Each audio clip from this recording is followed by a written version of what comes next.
Chapter 2. Love at First Sight. "Nurse!" called Lady Capulet. "Coming, madam," yelled the nurse as she ran down the stairs. "Where's my daughter?" demanded Lady Capulet. "Where are you, Juliet?" the nurse shouted up the stairs. Juliet appeared at the top of the stairs. Her long black hair looked beautiful. "Now," began Lady Capulet, "you are old enough to get married. So tell me, Juliet, how would you like to be married?" Juliet thought the question was awkward. She didn't want to defy her mother, so she chose her words carefully. "I've always dreamed of getting married," she said politely, "but I'm still too young to think of marriage." Lady Capulet knew this would be difficult, so she spoke directly. "I will be brief. The brave Paris wants to marry you." "What do you think, Juliet?" spoke Lady Capulet. "He will be at the party tonight. Take a good look at him before you answer." "I will look," replied Juliet. Lady Capulet couldn't tell if Juliet was happy and wondered if she could love Paris. Come on, yelled Mercutio to Romeo and Benvolio. "We're going to be late. I thought a man in love could fly here on Cupid's wings." Mercutio laughed. "You're wrong, Mercutio," Romeo said. "Love is burdensome, so a lover's feet are slow." "Does that mean you can't dance tonight?" Mercutio asked. "If I was in love, I would dance." "Well, we don't have time to talk. We are already late. I am sure we've missed dinner and will miss the dance if we don't hurry," said Benvolio. "It's okay if we are late," said Romeo. "I fear tonight will be a disaster." "Okay," said Mercutio. "We'd better hurry then. I don't want to keep a man in love from his disaster." They hurried down the street and arrived at a gate.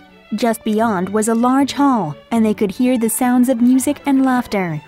"Let's put on our disguises," said Mercutio.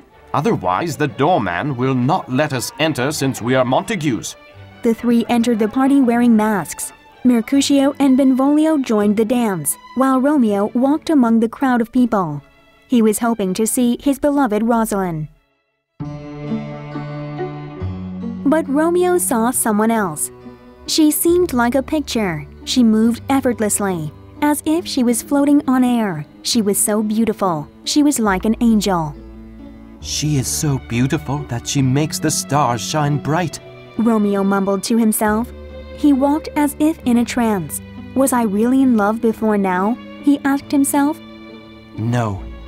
He answered aloud. No, I have never really seen beauty before tonight." He lifted his mask, hoping the lady would see his face. She did. "What's the matter?" asked Paris as Juliet stopped dancing. "Nothing," she answered. "Something is in my eye." They continued dancing, but Juliet couldn't stop looking at the person she had just seen. Neither could her cousin. "A Montague!"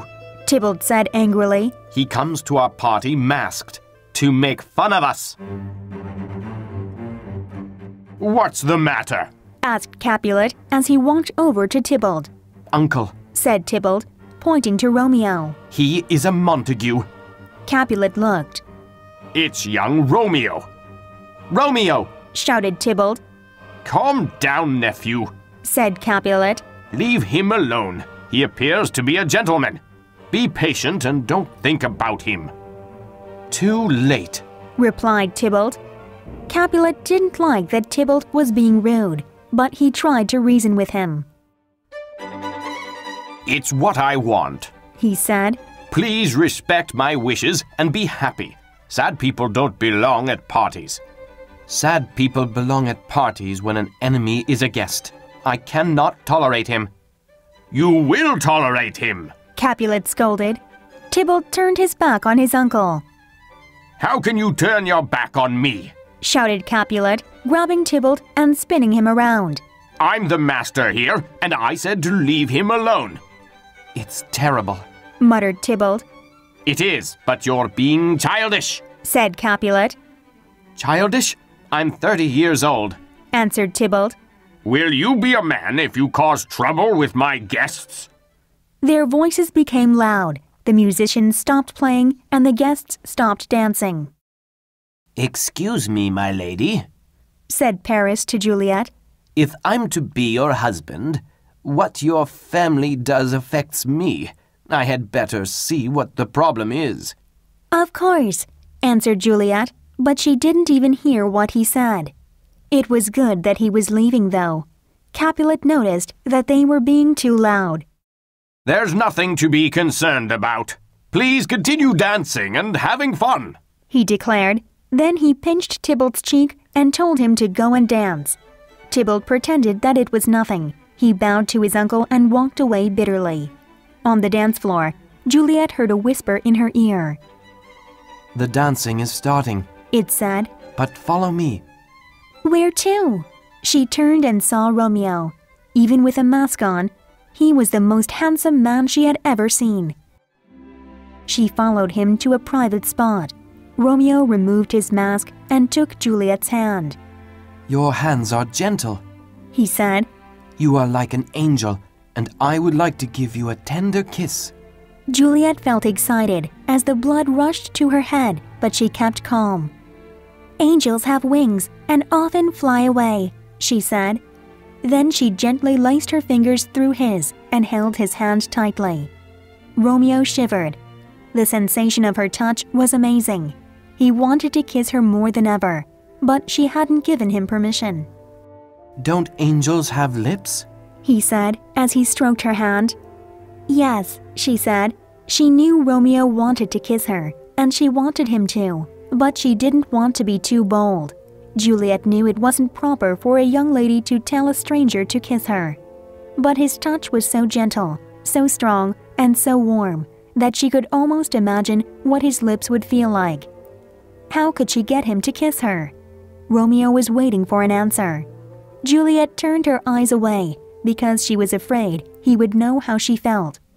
I guess your lips don't desire a kiss, he said as he began to release her hand.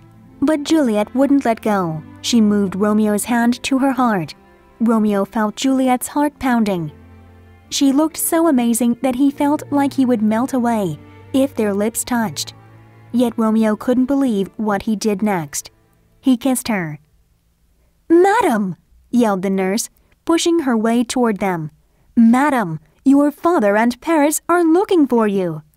Juliet stepped away, still staring at Romeo. Romeo put his mask back on. Who is her father? The nurse recognized Romeo. This is Juliet, and her father is the owner of this house. She is a Capulet? Said Romeo. As you are a bachelor, interrupted Benvolio. Come, he whispered. We've been discovered. We have to leave before there is trouble. There is already trouble, said Romeo. Who is that gentleman? Asked Juliet. The most handsome man I've ever seen, answered the nurse. Is he married? Asked Juliet. No, but he might as well be. Juliet stared at the nurse. What do you mean? His name is Romeo Montague, the only son of your great enemy. Of course, he would have to be a Montague, said Juliet. She didn't explain, but thought deeply of Romeo. She knew right then that her whole world had just changed. She could no longer live in her old world, the one without Romeo. That Romeo was her enemy only made her feelings stronger. She knew at that moment that the world and not her love would have to change. It was simple.